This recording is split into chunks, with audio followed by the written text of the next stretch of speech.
Allez, c'est parti pour le quintet de ce mercredi. J'espère que vous allez bien, que vous êtes bien installés, que vous avez de quoi noter les infos, les bases, les tuyaux, les chocos, peut-être, pour ce mercredi. Nous sommes à Longchamp avec les jeunes pousses, les petits chevaux de 3 ans, mâles et femelles.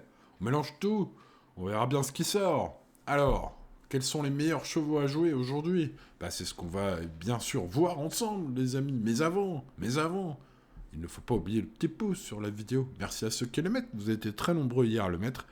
La vidéo a bien marché du coup. Merci à vous, à ceux qui ont mis le pouce hier, à ceux qui le mettront aujourd'hui et à ceux qui le mettront demain. Allez, vous êtes les meilleurs, les amis. Bon, c'est Norito, le numéro 1. Ah, on commence déjà par une chance. Il est en pleine progression, ce cheval régulier. Il a montré de belles choses récemment. Devant Prado. Qu'on verra un peu plus tard. C'est donc une chance, ce 1. Alors, il débute dans les handicaps. Et bah, sous 60 kilos, pour un petit cheval, c'est pas évident. Bon, c'est un cheval qui a montré lors de ses dernières courses qu'il était quand même assez mûr, assez maniable, hein, ce qui est important dans les lots très touffus comme les quintés. Donc je pense qu'avec un bon parcours, bah, il a sa place dans l'emballage final eu égard à ses bonnes lignes. Le numéro 2, le Roi Léon, est un fils de Monsieur Owen qui n'a jamais couru sur bon gazon. J'ai déjà vu le gazon, mais pas le bon. Aujourd'hui, ça devrait être bon à Longchamp. Il découvre aussi les handicaps, après une dernière sortie plutôt moyenne à Lyon. Il a rallongé sur 2000 mètres, ce qui pourrait peut-être l'aider. Voilà, il pourrait montrer un meilleur visage. Michael Desangles, pardon, n'est pas négatif. Il en dit du bien même. Bon, bah voilà. Pourquoi pas ce numéro 2? Au papier, j'en ai préféré d'autres. Le numéro 3, Prado, bah donc a été battu il y a quelque temps par Senorito. C'est un cheval qui est un modèle de régularité, ce qui m'a incité donc à garder déjà Senorito, bien sûr, mais sa performance à Saint-Cloud est excellente. La dernière fois, les lignes sont de toute beauté. Donc voilà, Patrick Scottier indique que tout se passe très bien à l'entraînement, je l'ai senti très chaud. Il est donc présenté normalement en grande forme par son entraîneur. Il retrouve Senorito. Je rappelle que Senorito l'a battu, mais il a 3 livres d'avantage ce mercredi sur ce dernier. J'ai l'impression qu'il devrait prendre sa revanche. Sa cote va être probablement assez intéressante. Alexis Pouchin, après un début de saison, je vous le disais d'ailleurs, il y a quelques temps, pour ceux qui prennent des notes dans mes vidéos, que j'avais l'impression qu'il se préparait à un petit printemps sympathique. Et bien, dis donc, ça y est, c'est parti là. Il lâche les chevaux et il arrête de faire le petit tour là depuis quelques jours et gagne des courses. Alors pourquoi pas encore aujourd'hui avec ce numéro 3 Prado? Je dois vous dire que ça m'arrangerait parce que je vais garder ce 3 très haut. On passe au 4 Best Secret qui n'a jamais gagné mais arrive dans cette course avec une valeur très haute, probablement pas pour rien. C'est vrai qu'il a une ligne de feu lors de sa rentrée superbe. Donc celui qui l'a devancé est excellent, mais aussi celui qui est derrière est excellent. Bon, alors qu'est-ce qu'il va nous faire pour son premier handicap? Je vais le garder, ce cheval. Ça dépendra du déroulement de course. J'aime pas trop les chevaux qui n'ont jamais couru dans des lots très touffus. Et donc ça peut un peu... être des chevaux un peu tendres encore. Mais bon, c'est bien tout ce qu'on peut lui reprocher. Après, voilà, c'est un cheval qui n'a jamais gagné, qui est pris très haut en valeur. Le handicapeur se trompe rarement. Mieux vaut le mettre quelque part quand même, ce numéro 4. Le numéro 5, Good Speed, est un cheval tout-terrain qui a prouvé dès son premier handicap, c'était dans le prix du Palio de Chantilly, qu'il avait le niveau pour s'imposer, c'était Sable, il revient sur le gazon, ça va pas lui poser de problème. Son entourage, et Mathieu Pitard, notamment, en attend une super perf, très confiant. Bon, écoutez, c'est une chance logique, ce numéro 5, on garde. Et on passe au 6 à Zorion. Gavin Hernon est toujours très positif sur ses partants, c'est le cas encore aujourd'hui avec ce numéro 6. Bon, c'est vrai que son cheval n'a pas été ridicule la dernière fois au niveau classe 2, c'était à Saint-Cloud. Il semble continuer donc de progresser depuis sa victoire. Ses limites sont donc évidemment inconnues. Ça, c'est toujours ce qui complique la tâche dans ces handicaps. Genre de 3 ans, on en a vu d'autres, voilà, avec ces chevaux qui progressent et qui ont le droit de progresser, heureusement. Ils sont au début de leur carrière. Donc bah voilà, aussi difficile à garder qu'à éliminer ce numéro 6. Dalakir, le numéro 7 dépend de l'écurie incroyable de Francis-Henri Graffard. Quelle naissance pour ce cheval, un fils de Zarak. Voilà, son entourage est optimiste, sachez-le, il a montré évidemment du potentiel, surtout ce cheval très vert hein, ne fait que progresser à chacune de ses sorties. Jusqu'où s'arrêtera-t-il disait Coluche. Bah écoutez, on ne sait pas. Mais ce 7, ça pourrait être un joli choco.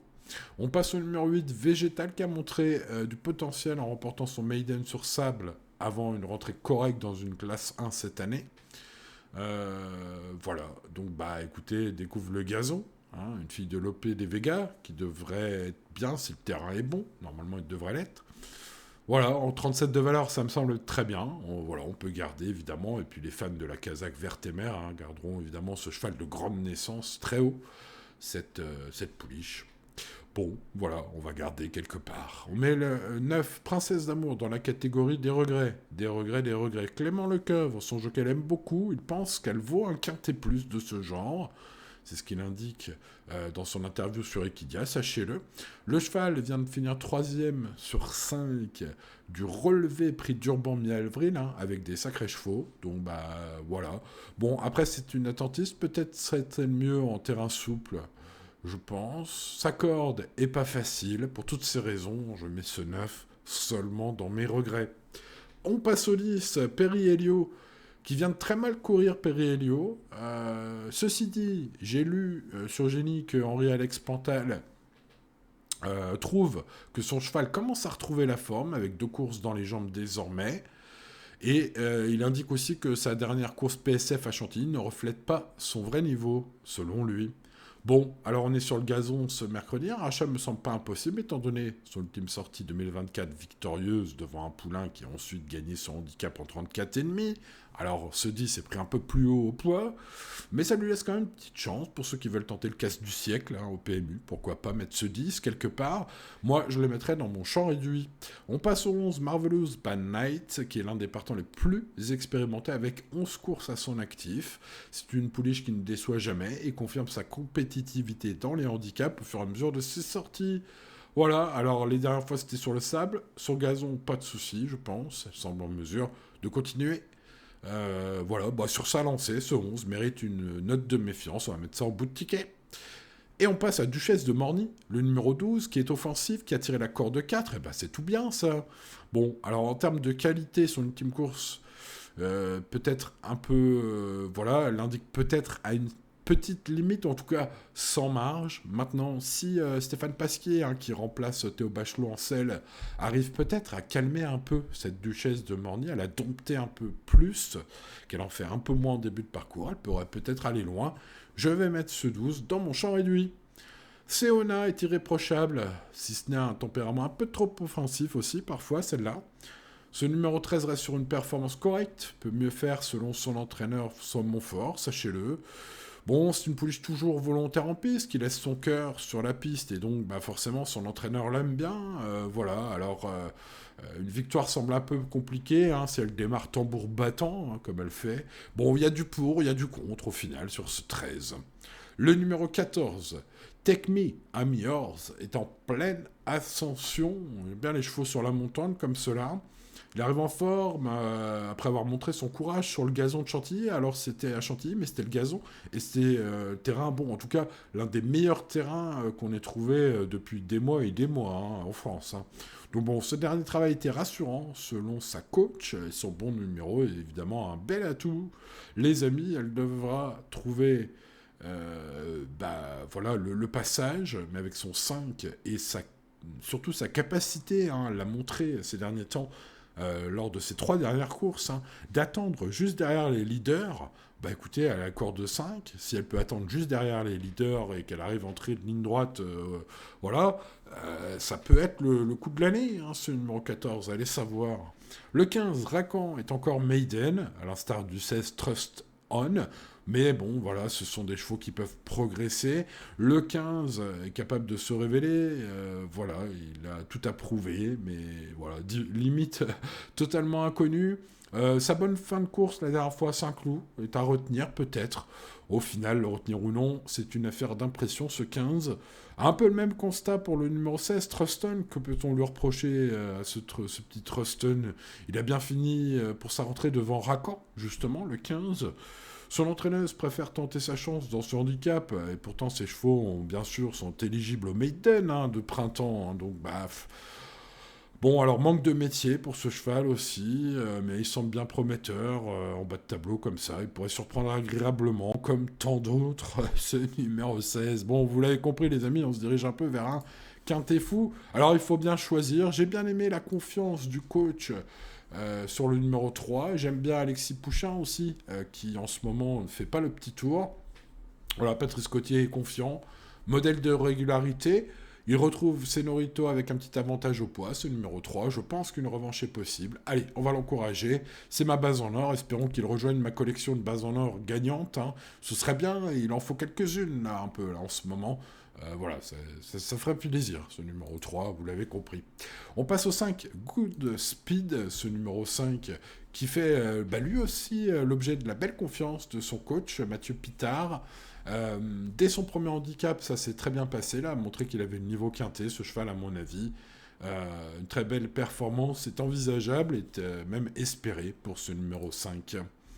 On passe au choco du jour d'Alakir, des origines de rêve, un entraînement incroyable, et puis surtout les amis, un papier qui montre ce Dalakir en progrès énorme à chaque fois. Il est encore vert, il était encore vert la dernière fois, donc ça veut dire qu'il n'est pas forcément très fiable dans un peloton touffu, mais ça veut dire aussi qu'il peut dynamiter tout cela en progressant encore une nouvelle fois comme il l'a fait à chacune de ses sorties.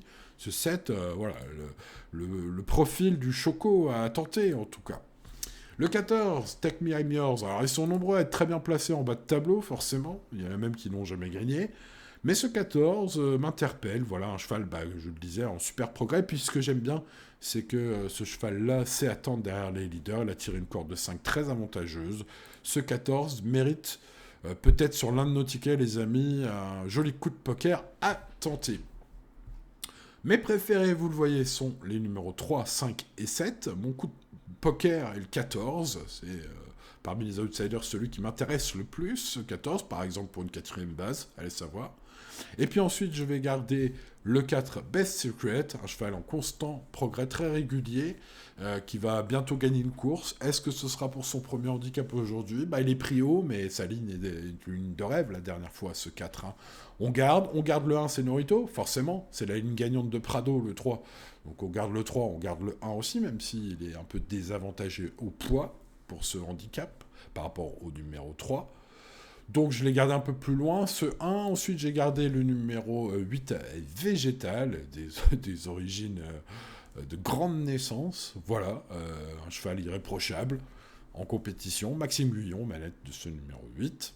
Ensuite Marvelous by Night, le numéro 11, super fiable, l'un des partants les plus expérimentés. Ça peut suffire pour une place, allez savoir. Et puis, dans la catégorie regret, les amis, il y a le Dubois de service, le numéro 9, Princesse d'amour. Les paramètres sont pas tous réunis, je pense, en termes de terrain et de cordes. Mais attention, son jockey Clément Lecoeuvre pense qu'elle vaut un quintet de ce genre. Donc, on va mettre ça dans les champs réduits. Et puis, pour ce qui est de mes champs réduits, je rajouterai Perry et Elio, le numéro 10. J'ai l'impression qu'Henri Alex Pantal pense vraiment que son cheval vaut mieux que ses deux ultimes sorties. Et puis, mon champ réduit sera complété donc avec ce 10 et le 12, Duchesse de Morny. Peut-être qu'il ne faut pas oublier cette pouliche si Stéphane Pasquier arrive un peu à la détendre un peu plus que ses ex-jockeys qui n'ont pu la faire bien respirer comme il faut en début de parcours. Bref, voilà les amis Turfistes, vous voyez l'indice de confiance est seulement de 3 sur 10, on fait ce qu'on peut, mais c'est compliqué en ce moment les quintés, en même temps avec ces quintés qui payent, il en suffit d'un de temps en temps pour qu'on se mette bien. Espérons que ce soit pour aujourd'hui les amis, on croise les doigts bien évidemment, mais on reste toujours raisonnable, c'est la base. Voilà les amis turfistes, écoutez, c'était Simon, c'était toujours un plaisir d'étudier ce quintet avec vous. N'hésitez pas à me dire ce que vous en pensez, si vous avez des tuyaux dans les commentaires. N'hésitez pas à les partager, ça fait plaisir. N'oubliez pas le petit pouce sur la vidéo, de vous abonner à la chaîne si ce n'est pas encore fait, d'activer le petit pouce, la petite cloche, bien évidemment, pour ne rien manquer. Et pour les plus soutenants d'entre vous, pour les plus sympas, pour ceux qui veulent filer un pourboire, n'hésitez pas. Vous pouvez faire en souscrivant un soutien à la chaîne sur YouTube, directement. Voilà, pour ceux qui le veulent et qui le peuvent, bien évidemment. Voilà, eh bien, bonne chance à vous, et à demain pour de nouvelles aventures. Ciao, ciao.